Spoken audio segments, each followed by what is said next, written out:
Amorim's comments about Manchester United. So let's hear what he had to say. In 10 games in Premier League, we won 2. I know that.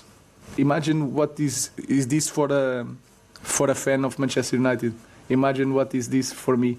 So we are getting a new coach that is losing more than the last coach. I have full knowledge of that. Like I said, I'm not going to change, no matter what. And I know we can succeed, but we need to survive this moment because I'm not naive. And I know that we need to survive now. So we are being the worst team, maybe, in history of Manchester United. I know that you want headlines, but I'm saying that because we have to acknowledge that and to change that. So here you go, your headlines. So if you get your news in the way that I do, in the way that a lot of us do now, that will have come up as an alert on your phone that says, Ruben Amorim says Manchester United are the worst ever version of Manchester United. It's not quite what he's trying to say when you hear it in context, but it's still punchy. It is quite punchy, but you're hearing somebody say that. But, like, Gaffer, we saw it. We was talking about it before. You feel... He's reading that. Someone's told him that before, you believe? Yeah, he's been given that. He was actually reading it. His head was going down reading the bit about the history of the club. It's the worst run, blah, blah, blah. Someone's given that to say, look, you're probably going to get maybe hit with this question. Get ahead of the game.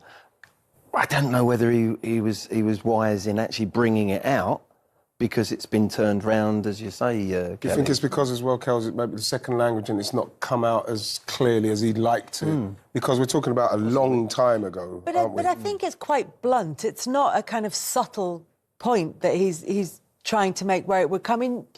You're the person who speaks languages, so we can ask you. But I don't think that... It doesn't feel like something that would necessarily get lost in translation. But as Glenn said, there is this fact that Manchester United have lost 6 games in a row at home for the first time since the 1890s. Years, and that's what he's referring to when he says this. Yeah, I think he should have said that this run of home result right now is the worst ever in the history, pretty much. In the history, Not that this current team is the worst team that they've ever had. Yeah, exactly. Part of me also thought maybe he wanted to deflect a little bit the attention on, I give you a headline, this is your headline, more than how bad I've been, really, because he said it himself. I've done worse than the guy before who we all criticize all the time. And how bad this team has been. OK, the Liverpool game, the Arsenal game, were games where they defended really well. We give them that. They had a defensive plan. They executed it well. But as soon as they have to attack a bit more, as soon as they have to press a bit more and play a bit higher up on the pitch, especially at Old Trafford, they're struggling, and you go there and you pick them apart. That's what Brighton did. Who do you think that's meant for, that message, when he talks about that? Is it to the press? Is it to the fans, to the owners? Yeah, I think so. I think that I think they've bit off a lot more than they could chew. And so I don't know if they realised what was happening when they were going to go to Man United and try to change what's happening there, especially with the Ten Hag tenure. You know, like we're talking about like £600 million they've spent in 3 years, and they've still got to rebuild a whole team, this guy. And this is why probably, Kels, when they were trying to appoint him at the start, remember he said he'll come at the end of the season. They said, no, you come now. I genuinely thought that would have been not a bad idea, so as he can see what he's got, get him to the end of the season and say, right, I know exactly what we need. But I did not expect Manchester United to be playing as badly as this, so like inconsistent. You know, like I remember after the Liverpool games and the Arsenal games, I remember after the Arsenal game, I think it might have been when he said, I'm not going to get excited about it. I want to see how we play against Southampton. Learn more against Southampton, against Brighton. And he's right. It's when the game becomes open, when they're expected to play an open game at home against Southampton, against Brighton. That's the problems they've got in the system that he has. And that's what he's going to work out. What personnel can I do with certain games? For Liverpool and Arsenal and City away, not City away to a certain degree, they had a little bit of a smash and grab in the end, didn't they? But for Liverpool particularly, with the ball and defensively, they were spot on. And that would have given him a lot of hope. They actually did play longer. We did a show after that game. That no goal kicks were played out from the 18-yard box. It was into the other. And they still had a lot of possession. So they still got enough possession to really play well against Liverpool and cause Liverpool, the best team in the country at the moment, a lot of problems in their own backyard. And I'm thinking, if he keeps going on that, you've got a chance, Man United. Suddenly, Southampton... Is he not giving the same attention to what Southampton can do? Does he underestimate Southampton? Why wouldn't you do the same thing? Why don't you why don't you play the same way? Well, both them games. Against Southampton at home, can you? Yeah, no, exactly. But you can go direct. Yeah, but also, Ian, I think it's made for them to defend tighter against Liverpool away. It's made for them against Arsenal away in the Cup, and go over to City and defend as a team collectively. And I'd say similar to Tottenham. Tottenham's the same scenario. They get results against the better teams because they're tighter.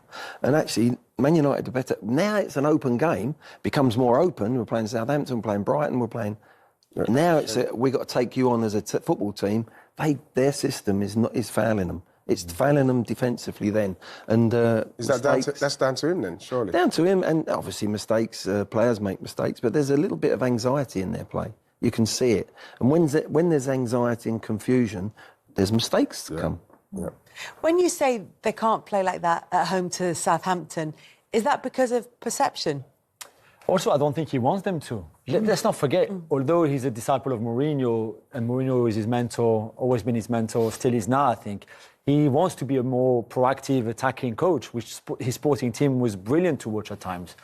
And I think this is eventually where he wants to get to. And this is where I struggle a little bit, is that he wants to try to play that style of football, but this team is not ready. Whether it's a system problem and these 3-4-2-1 with two inside tens, and he doesn't have the player for it. Maybe the player don't really understand exactly what he wants them to do right now with the ball.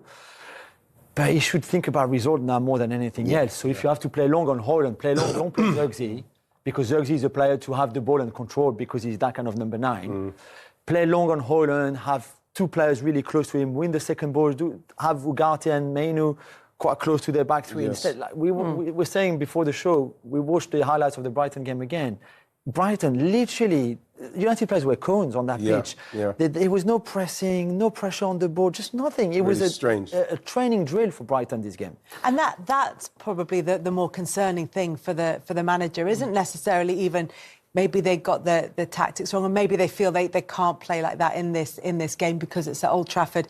But the fact that even with that, with all those caveats in place, if the intensity is not there and the work rate isn't there, nothing's going to work anyway. Well, again, I go back to what he said. He said it's easy to get yourself up to play Liverpool and Arsenal.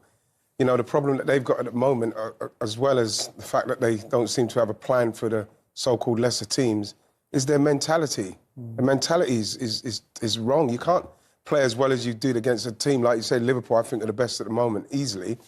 And then you even the Southampton game the other day, Hamad had to save them. You know, he had to save them with an hat-trick in 12 minutes. You know, they were on their way to losing against Southampton team at the bottom of the league.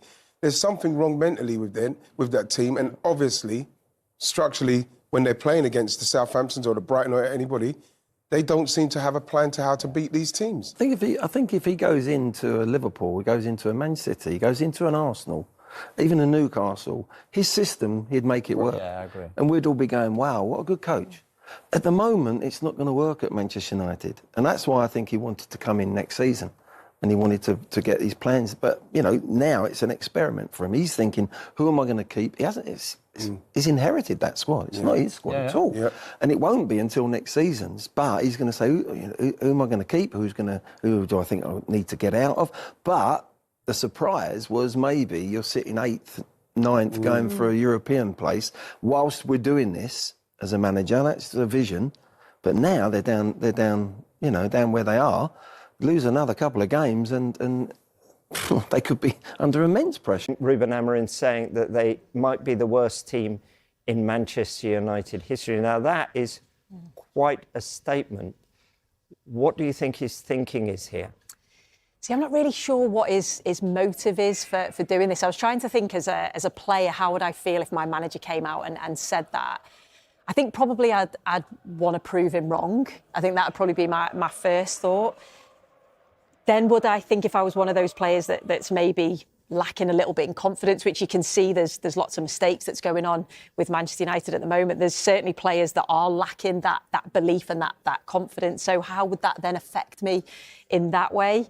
And then I was also thinking, what would the owners think of that? So there's clearly something behind saying it. There's a reason behind saying it. Is he trying to take off that pressure of his team at the moment, that he knows it is a big task, it is a big job. So he's sort of saying, well, I don't have these players. We are the worst team at the moment and things are only going to get better. So I'm not too sure what his motive is.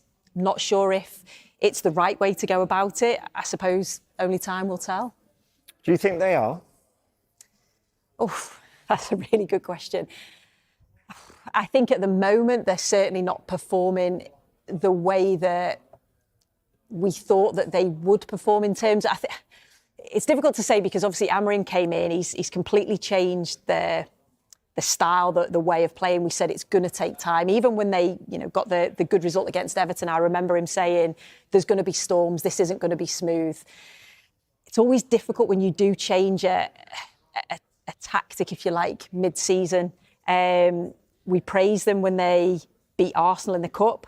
We praised them when they drew against Liverpool, and we said defensively, they were sound, they were solid, they showed a real resilience, they showed a real discipline off the ball, which was we had to commend them for that. But then I was like, well, what are they going to be when they play against Southampton and they've got to actually go and attack teams? What is the sort of attacking way in this system? How are they going to do that, and will it work? And against Southampton, they were probably quite lucky, weren't they, in terms of 80-odd minutes, Southampton were the better side. Ahmad rescued them. So at the moment, we're still seeing a Manchester United side that are still moments in those attacking thirds. So that's something that he has to improve on.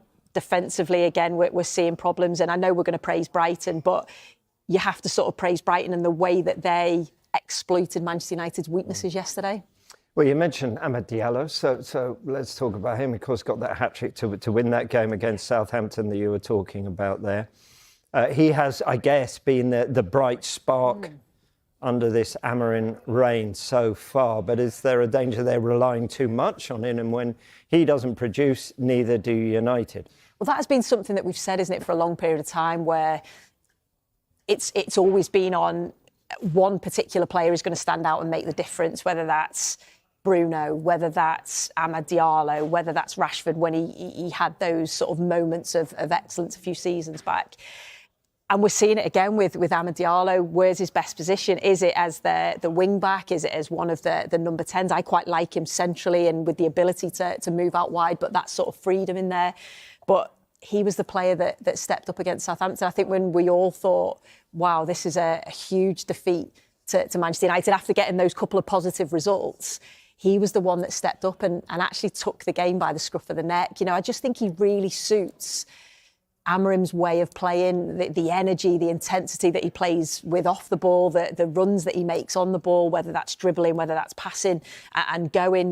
We've seen all sorts of things to his game, and he's still a young player, so he's still got time to improve. So he's a player that you look at when you look at this Manchester United side and you go, well, yeah, he fits that way of playing, but how many of the others fit that way of playing? It's probably not that many. What about Joshua Zirkzee? Started the game, looked better. Yeah. Is that a fair comment? Can he take something from this performance? Yeah, I think so, because you had to feel for him against Newcastle where things weren't going right. He got substituted before half-time. No player wants that. And a little bit of stick from the fans as well, a certain section of the fans. So that's tough. You've got to deal with that and you've got to put that behind you. And I think when he has played since, we have seen that sort of quality that he has got, whether that's linking play, the ability that he's got making those late runs into the box. Is he the number 9? Is he the answer to the number 9? I'm not too sure.